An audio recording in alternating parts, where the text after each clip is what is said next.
It's possible कि अब 99% आप सिर्फ घर का खाना खाते हैं, घर पे बना के खाते हैं और बाहर का खाना आपने बिल्कुल कम कर दिया है।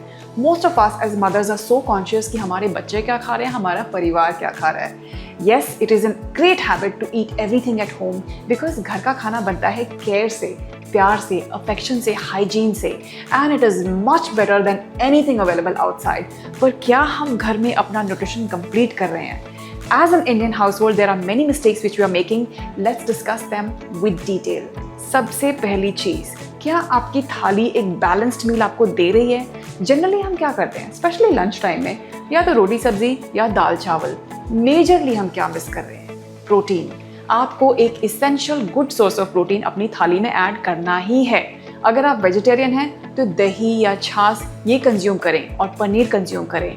अगर आप नॉन वेजिटेरियन हैं, you can start your day with eggs and even anything which is like a meat और animal protein.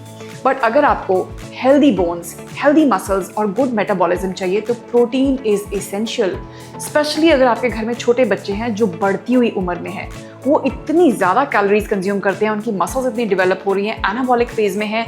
Please start consuming various sources of proteins. दालें, राजमा, छोले, इस तरह की चीज़ें डेफिनेटली उनके लंच में ज़रूर आनी चाहिए।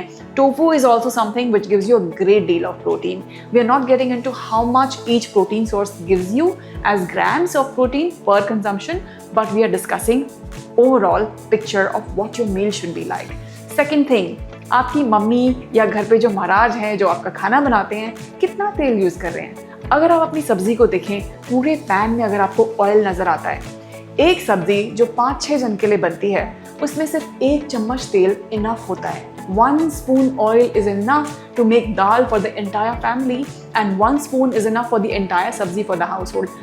But डेफिनेटली उससे ज़्यादा यूज़ होता है, कम से कम 4-5 टेबल स्पून तक भी यूज़ होता है। एंड मॉम्स क्या करती हैं, बच्चों की रोटी पे, पराठा पे एक्स्ट्रा घी डाल देते हैं, दाल में भी एक्स्ट्रा घी डाल देते हैं। घी इज़ गुड, बढ़ती उम्र के बच्चों के लिए अच्छा है, लेकिन as an adult we really need to watch the quantity of oil we are using. तीसरी चीज़, आप अपने सब्जियों में सिर्फ 3 या 4 सब्जियां यूज़ करते हैं जो बच्चों को पसंद है, हाउस होल्ड में सबको पसंद है, जैसे कि भिंडी, आलू या एक आधी चीज़ और जो सबको टेस्टी लगती है। तो अब हमने क्या मिस किया? The most important thing for your gut health, fibre. Fibre की डाइवर्सिटी आपके पूरे फूड प्रोग्राम में होना is very essential.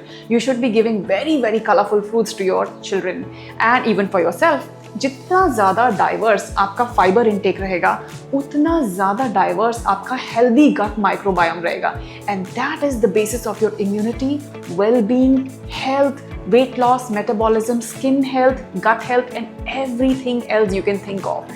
In fact, healthy gut microbiome is also linked to anti-cancer properties, anti-diabetes properties, anti-depression properties.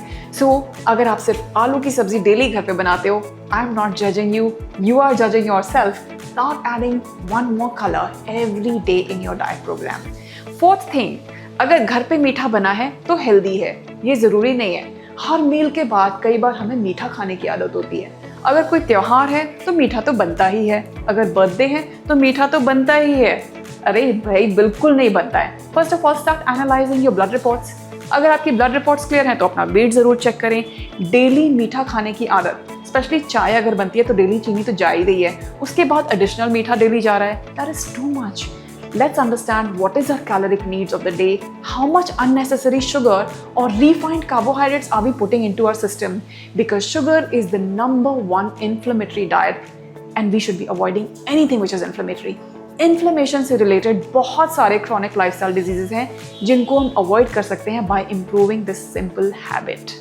Now you must be wondering कि हमारा घर का खाना वाकई में आपके लिए हेल्दी है क्या, या हमें कुछ बाहर से खाना शुरू करना पड़ेगा?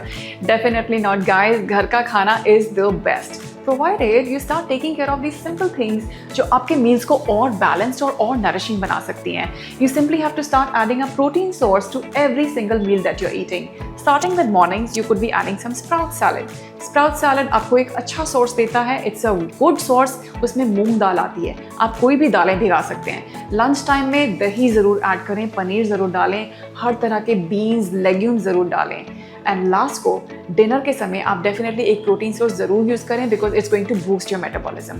Second thing, keep a variety of fibre. Seasonal फल और सब्जियां आपके घर में ज़रूर आने चाहिए और सबको कंज्यूम करना चाहिए। कोशिश करें कि बच्चे वो टेस्ट को एंजॉय करें और अडेप्ट करें, और ऐसा ना हो कि वो चीज़ें कुछ खाना ही बंद कर दें। ऐसे बहुत पिकी ईटर्स होते हैं which is a big problem. And the more you start going towards Mediterranean eating which consist of hummus, chickpeas, a lot of colorful fruits and vegetables, and healthy fats का source क्या होता है उसमें? Avocados होते हैं, olive oil होता है। These are so anti-inflammatory and they actually help you fight a lot of your lifestyle disease issues. So this was one. And lastly, sugar की अमाउंट आप कम कर दें, चीनी को कम खाएं। नेचुरली हमारे घर में डेट्स होते हैं, अंजीर होता है which can satisfy, and fruits, these are so healthy and nourishing and you will keep it balanced. Oil की quantity, do not fry, start steaming, boiling or pressure cooking your things. Now I hope you enjoyed this video. You were able to see what are the mistakes that you're making at home and keep a nourished and balanced system of eating for your entire family. Hope you like it. Please share your comments. I love to read everything, and if there's anything we can discuss, I would love to see your queries or questions below. Have a great day.